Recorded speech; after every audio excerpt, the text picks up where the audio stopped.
ایک سود خور کی توبہ۔ ابتدائی دور میں حضرت سیدنا حبیب عجمی علیہ الرحمہ بہت امیر تھے اور اہل بصرہ کو سود پر قرضہ دیا کرتے تھے۔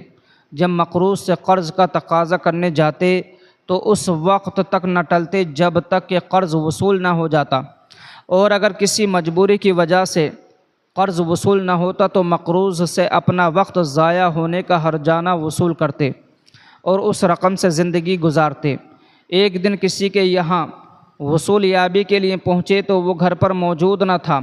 اس کی بیوی نے کہا کہ نہ تو شوہر گھر پر موجود ہے اور نہ میرے پاس تمہارے دینے کے لیے کوئی چیز ہے، البتہ میں نے آج ایک بھیڑ ذبح کی ہے جس کا تمام گوشت تو ختم ہو چکا ہے، البتہ سر باقی رہ گیا ہے، اگر تم چاہو تو وہ میں تم کو دے سکتی ہوں۔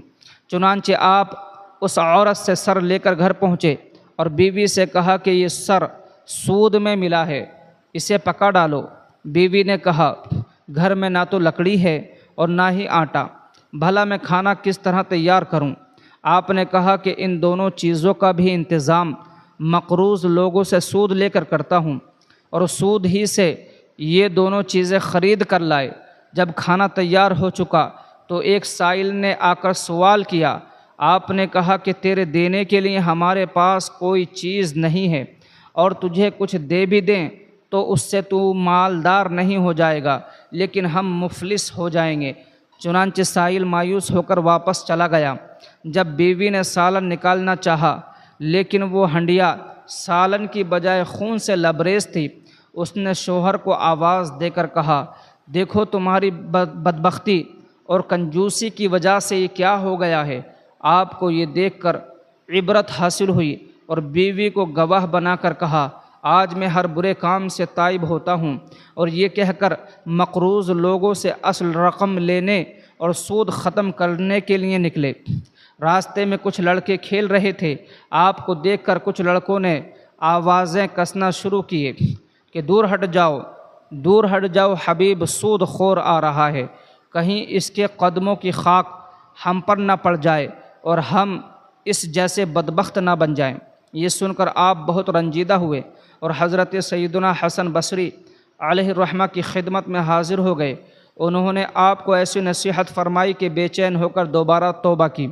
واپسی میں جب ایک مقروض شخص آپ کو دیکھ کر بھاگنے لگا تو فرمایا تم مجھ سے مت بھاگو، اب تو مجھ کو تم سے بھاگنا چاہیے تاکہ ایک گناہ گار کا سایہ تم پر نہ پڑ جائے۔ جب آپ آگے بڑھے تو انہی لڑکوں نے کہنا شروع کیا کہ راستہ دے دو، اب حبیب تائب ہو کر آ رہا ہے، کہیں ایسا نہ ہو کہ ہمارے پیروں کی خاک اس پر نہ پڑ جائے اور اللہ ہمارا نام گناہ گاروں میں درج کر لے۔ آپ نے بچوں کا یہ قول سن کر اللہ سے عرض کی تیری قدرت بھی عجیب ہے، آج ہی میں نے توبہ کی اور آج ہی تو نے لوگوں کی زبان سے میری نیک نامی کا اعلان کرا دیا۔ اس کے بعد آپ نے منادی کرا دی کہ جو شخص میرا مقروض ہو وہ اپنی تحریر اور مال واپس لے جائے۔ اس کے علاوہ آپ علیہ الرحمہ نے اپنی تمام دولت راہ خدا میں لٹا دی، پھر ساحل فرات پر ایک عبادت خانہ تعمیر کر کے عبادت میں مشغول رہے اور یہ معمول بنا لیا کہ دن کو علم دین کی تحصیل کے لیے حضرت سیدنا حسن بصری علیہ الرحمہ کی خدمت میں پہنچ جاتے اور رات بھر مشغول عبادت رہتے۔ چنانچہ قرآن مجید کا تلفظ صحیح مخرج سے ادا نہیں کر سکتے تھے، اس لیے آپ کو عجمی کا خطاب دے دیا گیا۔ اس طرح سے حبیب عجمی علیہ الرحمہ کی توبہ ہوئی۔ ناظرین، مجھے امید ہے کہ یہ واقعہ آپ کو اچھا لگا ہوگا۔ اگر یہ واقعہ اچھا لگا ہو تو ویڈیو کو لائک کریں، شیئر کریں، کمنٹ کریں اور سبسکرائب کریں۔ ملتے ہیں ایک دوسرے واقعے کے ساتھ، جب تک کے لیے اللہ حافظ۔ السلام علیکم ورحمۃ اللہ وبرکاتہ۔